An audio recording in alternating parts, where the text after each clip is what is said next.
Hello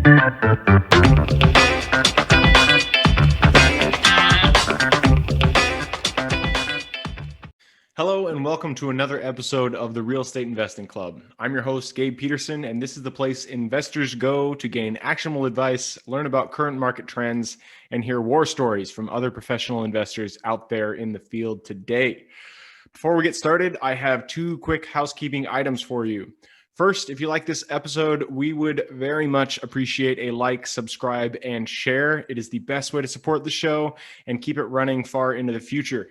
Second, if you're a new investor looking to get started in real estate or an experienced investor looking to take your investing to the next level, I've created an ebook just for you that will cover how to find deals that are actually deals, how to finance those deals with little to no money down, and how to exit those deals for maximum value.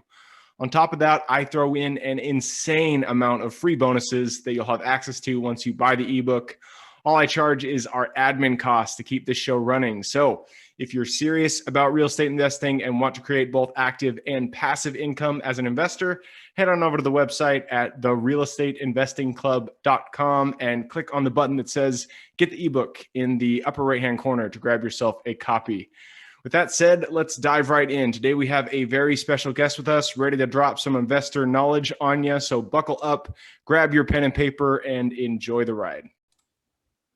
All right. Welcome back to another episode of the Real Estate Investing Club Deal Review. Today we have with us Adam Riddle. Adam was on a full episode just recently, so look back in history if you want to see more of what Adam has to say. Again, to give you guys a reminder of what Deal Review is, we go through a specific deal that these investors find, how they found it, how they financed it, how they added value to the deal, and how they exited the deal.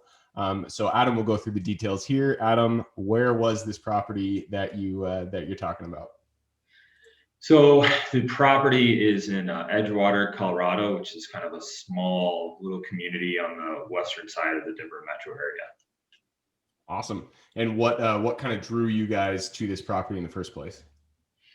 We were coming up in a 1031 exchange, so just kind of out and about, and I use years of broker relationships as well, and reaching out, and the property was being listed by another company in town, and it had recently fallen out of contract. And I think the community of Edgewater is a nice little kind of bedroom community right outside of the kind of Denver proper, and it was a property that needed to close quickly and had needed a lot of work. So it took a lot of people out of kind of commission that way. Awesome. And how did you actually find this deal? How did it come onto your plate?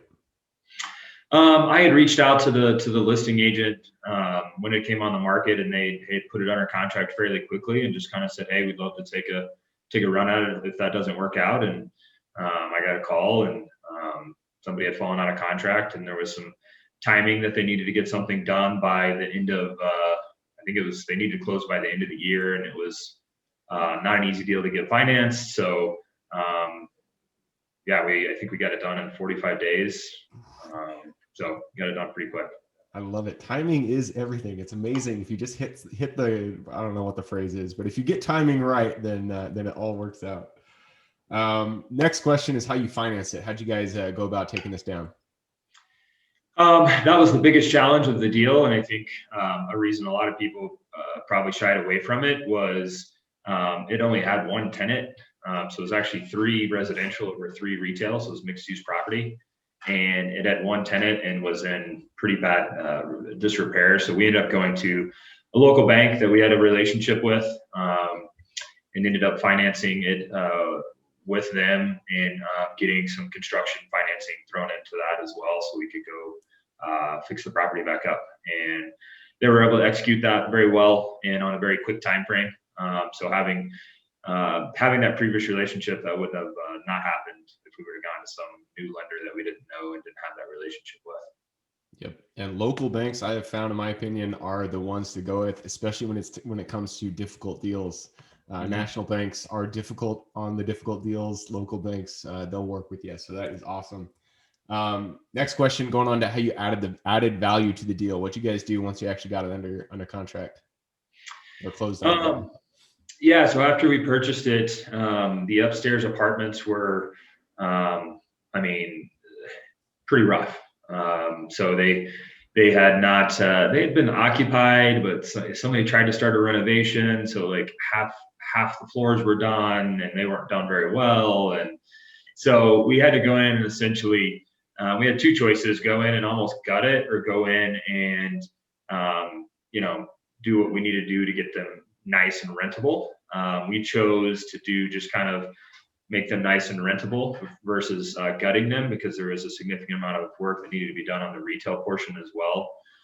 So we ended up getting those kind of flipped fairly quickly with just basic renovations. Did a new windows, did a coating on the roof, painted the exterior, and then we went in and had to lease 2 retail units. And so going through that, and retail isn't always an interesting thing, because you've got to think a lot more. It's not just about your lease rate. It's, are you offering tenant improvement allowances? You've got to pay typically a broker to lease it. So a lot of costs associated with leasing up retail space, and it usually sits for a lot longer than apartments do. So we kind of put our time and energy and effort into that. And then we had 2 back staircases that go up to the residential that were both falling apart, and the city had already flagged the property for. So we, met with the city and tried to get on top of those as quickly as possible. Not only because the city wanted it done, but I mean, it was a hazard. They were in pretty rough shape. So we got those finished as quick as we could. And so now it's kind of all good these days. Perfect. I love it. So it sounded like this, it was pretty rough. You guys didn't have to go down to the studs, but you did have to do quite a bit of repairs on this to get it up to rent ready condition. So that kind of goes to, how did you exit it? Do you guys still own this today, or have you already sold it off? We still own it.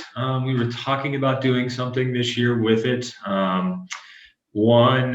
Actually, a couple of tenants needed some retail tenants. One was a barber shop, so obviously their business got shut down. So our trailing financials look a little off for a few months. So probably hold it another 6 months, continue to stabilize it. But on our stabilized rent roll and P&L, it looks like we'll exit for hopefully a pretty good profit. So we'll see. Awesome. I'll cross my fingers for you.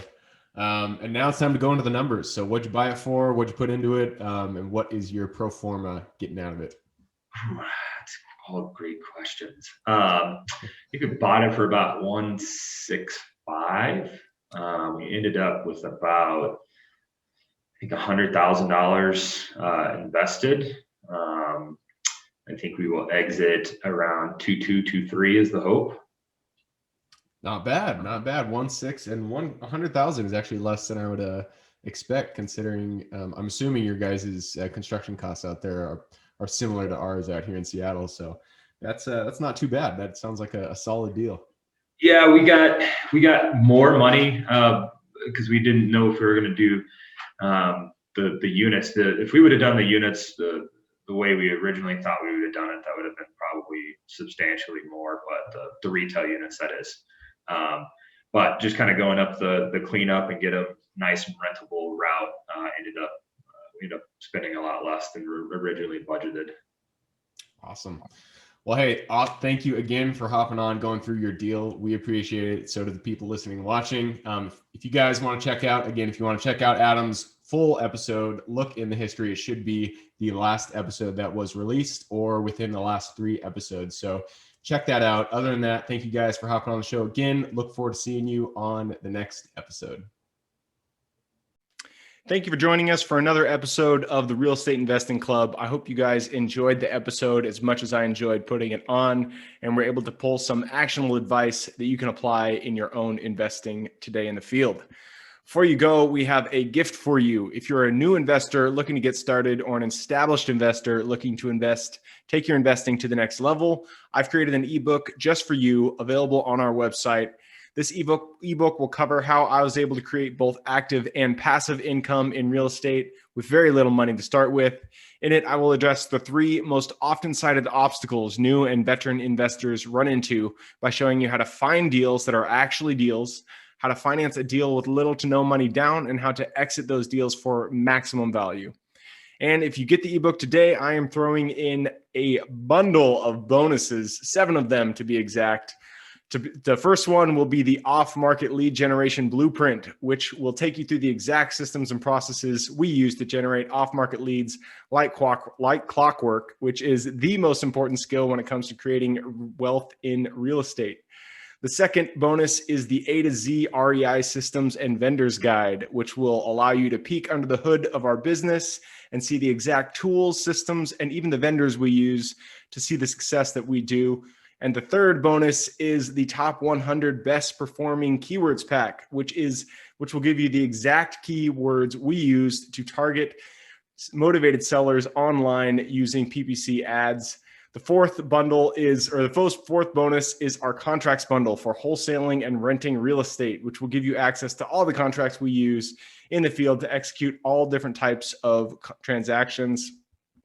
After that is the Investors Quick Analysis Calculator and Offer Tool, which will allow you to quickly calculate whether a deal is an actual deal and will allow you to create an offer automatically from those calculations. This is a lot of bonuses that I said. I'm just going to keep going down the list. Number 6 is the Investors Daily Success Tracker, which is a tracker you can use to ensure you are taking the right actions day in and day out to reach your financial goals in real estate. And the last bonus is the Wholesalers Template for Quick Assignment Cash, which will give you the templates we use to present our wholesale deals professionally and efficiently to our buyers. Whew, that is a bundle. So it's a mouthful. You get all of those bonuses for free when you download the ebook. All we charge is the admin cost to run the show. So if you're interested in the ebook and the bonus bundle, head on over to the website at therealestateinvestingclub.com. Click on Get the Ebook Bundle at the top of the page to take advantage of that deal. And with that said, I hope you have a fantastic day, an even better week. Keep rocking real estate, and I look forward to seeing you on the next episode.